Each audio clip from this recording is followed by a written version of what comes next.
క్రీస్తు పేరిట వందనములు. బైబిల్ బైట్స్ ప్రోగ్రాంకు స్వాగతం. ఈ ఛానల్ నందు క్రైస్తవ విశ్వాసానికి సంబంధించిన బైబిల్కి సంబంధించిన ప్రశ్నలకు సమాధానము బైబిల్ ఆధారంగా ఇవ్వడం జరుగుతుంది. దయచేసి గమనించగలరు. ఈనాటి అంశము యేసుక్రీస్తు ప్రభుల వారు బైబిల్లో దేవుడు అని చెప్పుకున్నాడా? అనేక మంది క్రైస్తవేతరులు ఈ ప్రశ్న లేవదీస్తూ ఉంటారు. యేసుక్రీస్తు ప్రభుల వారు ఒక ప్రవక్త అని, ఆయన దేవుడు అని చెప్పుకోలేదు అని, తర్వాత ఆయన ఒక చిన్న దేవుడు అని చెప్తూ ఉంటారు. ఈ ప్రశ్నలకు ఈరోజు మనం సమాధానాలు చూద్దాం. మొదటగా ఎవరన్నా ఒక వ్యక్తి తాను దేవుణ్ణి అని చెప్పుకున్నంత మాత్రాన దేవుడు అయిపోడు. ఇప్పుడు నేనున్నాను, నేను దేవుణ్ణి, నేనే దేవుణ్ణి అని చెప్పుకుంటే అందరూ యాక్సెప్ట్ చేయరు.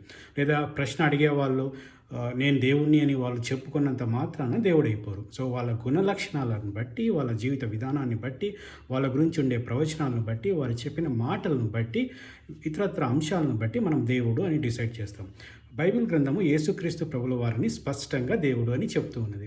మనము ఫిలిప్పీలకు రాసిన పత్రిక 2వ అధ్యాయము 6 నుంచి 11వ వచనాలు చూసినప్పుడు ఆయన దేవునితో సమానంగా ఉండుట విడిచిపెట్టకూడని భాగ్యమని ఎంచలేదు, కానీ మనిషిని పోలికగా పుట్టి దాసుని స్వరూపం ధరించుకొని తను తానే రిక్తునిగా చేసుకునేను, మరియు ఆకారమందు మనిషినిగా కనపడి మరణం పొందినంతగా, అనగా శిలువ మరణం పొందినంతగా తను తాను తగ్గించుకున్నాను. సో బైబిల్లోనే మనకు ఆన్సర్ ఉంటుంది. ఎందుకంటే ఆయన దేవుడు తను తగ్గించుకొని మనిషిగా వచ్చాడు అని చెప్పబడి ఉంది. కానీ ఈ ప్రశ్న అడిగిన వారి కోసం కొన్ని రెఫరెన్సులు నేను కేవలం మత్తయి సువార్త నుంచి మాత్రమే చూపిస్తాను.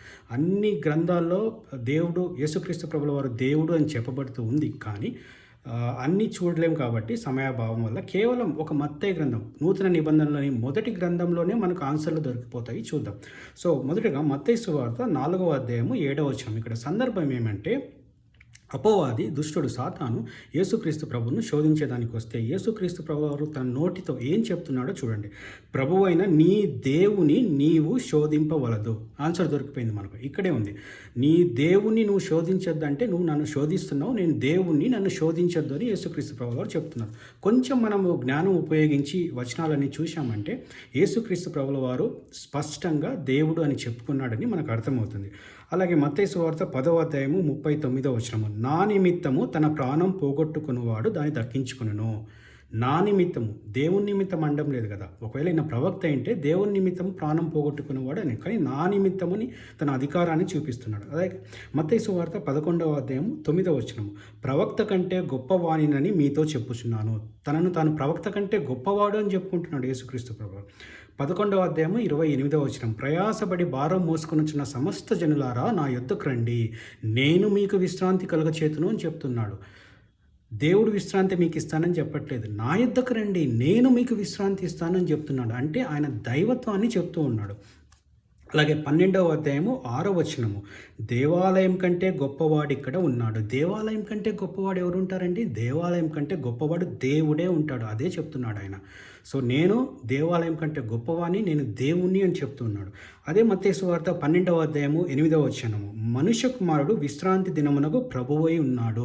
విశ్రాంతి దినమునకు ప్రభు ఒక మనుష్యుడు కాలేడు, ఒక ప్రవక్త కాలేడు, దేవుడే అవుతాడు. అదే మాట చెప్తూ ఉన్నాడు.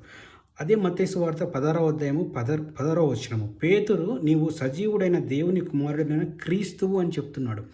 క్రీస్తు అంటే అభిషక్తుడు అనే అర్థం. ఎవరు దేవునికి తప్ప అభిషక్తుడు అనే మాట ఎవరికి ఇవ్వబడదు. కానీ పేతురు నువ్వు అభిషక్తునివి అని చెప్తే యేసుక్రీస్తు రిజెక్ట్ చేయట్లేదు. బలా పేతురు, దేవుడు నీకు బయలుపరిచినాడు, సత్యం చెప్తున్నావు అంటున్నాడు. అలాగే మత్తయి సువార్త 18వ అధ్యాయము 6వ వచనము, నా యందు విశ్వాసం ఉంచు ఈ చిన్నవారిలో అని చెప్తున్నాడు. నా యందు విశ్వాసం, ఎవరు? దేవుడు కాబట్టి నా యందు విశ్వాసం ఉంచండి అని చెప్తున్నాడు. అదేవిధంగా మత్తయి సువార్త 18వ అధ్యాయము 20వ వచనము, ఇద్దరు ముగ్గురు నా నామమున ఎక్కడ కూడి ఉందరో అక్కడ నేను వారి మధ్య ఉందును అని చెప్తున్నాడు. నా నామమున కూడుకుని ఉండే వాళ్ళ మధ్యన ఎలా ఉంటాడు ఆలోచించండి. దేవుడు కాబట్టి నా నామమున ఎక్కడ కూడి ఉందరో అంటున్నాడు. నేను వారి మధ్య ఉంటా అంటున్నాడు. ప్రపంచవ్యాప్తంగా ఎక్కడ ఎవరు ప్రేయర్ చేసినా నేను వారి మధ్య ఉంటున్నాడు. ఒక ప్రవక్త, ఒక మనిషి అందరి మధ్యలో ఉండలేడు. దయచేసి గమనించండి, ఆలోచించండి. అలాగే 25వ అధ్యాయము 40వ వచనము, ఈ నా సహోదరులలో ఒకరికి మీరు చేసిద్రు కనుక నాకు చేసిద్రని నిశ్చయంగా మీతో చెప్తున్నాను. దేవునికి చేసిద్రని కాదు, నాకు చేసిద్రని అని చెప్తున్నాడు. సో ఈ వచనాలు, ఈ అధ్యాయాలన్నీ చూస్తే ఇంకోటి 23:37లో ఒకటి ఉంటుంది, యెరూషలేమా యెరూషలేమా నీ పిల్లలను నేను చేర్చుకోవాలనుకున్నాను కానీ మీరు రాలేదు అని చెప్తున్నాడు. అంటే నేను చేర్చుకున్నానంటే దేవుడు చేర్చుకుంటాడు. ఎవరినైనా ప్రవక్త చేర్చుకోడు, ఒక మనిషి చేర్చుకోడు. సో ఆ అధికారమైన మాటలు మనం ఈ వచనాలని చూసినప్పుడు యేసుక్రీస్తు ప్రభుల వారు స్పష్టంగా నేను దేవుణ్ణి అని చెప్పుకున్నాడు. కానీ డైరెక్ట్గా ఎందుకు చెప్పలేదంటే ఆయన శిలువ యాగం కంప్లీట్ అయ్యేంత వరకు చెప్పకూడదు. ఆయన దాసుని మనిషిని పోలిక ధరించుకొని వచ్చినాడు కాబట్టే చెప్పలేదు. దయచేసి మీ అందరికీ అర్థమైంది అనుకుంటాను. ఎవరైనా ప్రశ్నిస్తే గిన ఈ వచనాలన్నీ రెఫరెన్స్లు చూపించండి. వారు కూడా అర్థం చేసుకుంటున్నారని నమ్ముతున్నాను. Thank you very much. God bless you.